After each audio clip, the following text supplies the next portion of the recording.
సూర్యాపేట జిల్లా నడిగూడెం సహకార కేంద్ర బ్యాంక్ సొసైటీలో యూరియా కోసం ఉదయం నుంచి రైతుల బారులు తీరారు. సొసైటీలో సరిపడా యూరియా అందుబాటులో లేకపోవడంతో రైతులు తీవ్ర ఆందోళన చెందుతున్నారు. ప్రైవేట్ యజమానులు మాత్రం యూరియా కట్టను 450 నుంచి 500 రూపాయల వరకు అమ్ముతూ రైతుల జేబులు ఖాళీ చేస్తున్నారు. ఈ పరిస్థితి పట్ల రైతులు తీవ్ర ఆగ్రహం వ్యక్తం చేస్తున్నారు. ఇక రైతుల ఆందోళనను దృష్టిలో పెట్టుకుని స్థానిక ఎస్ఐ అజయ్ కుమార్ ఆధ్వర్యంలో సొసైటీలో బందోబస్తు ఏర్పాటు చేశారు. రైతులకు సొసైటీ ద్వారా యూరియా పంపిణీ కొనసాగుతుంది. ఈ కార్యక్రమంలో ఏవో ప్రసాద్, పిచ్చయ్య, అధికారులు పాల్గొన్నారు.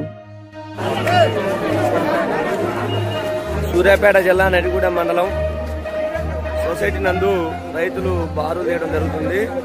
యూరియా కట్టల కొరత చాలా ఉంది. దీన్ని ప్రభుత్వాలు గుర్తించాలి. సొసైటీ చైర్మన్ ఇంతవరకు ఇక్కడ లేడు. ఓన్లీ అగ్రికల్చర్ ఆధ్వర్యంలో యూరియా పంపిణీ జరుగుతుంది.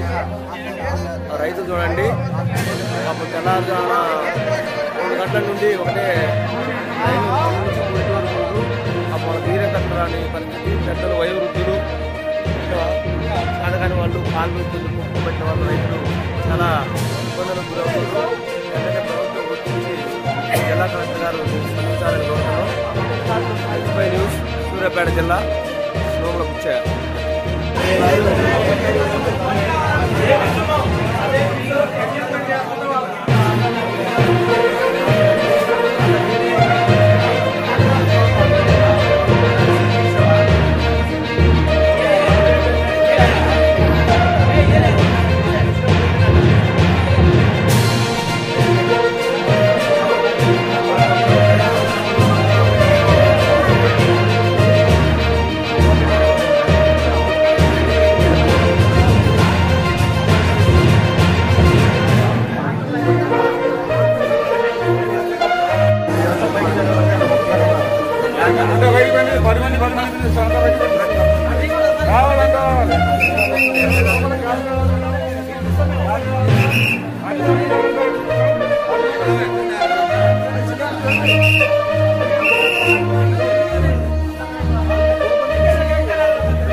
అందరూ బయట ఉన్నారా?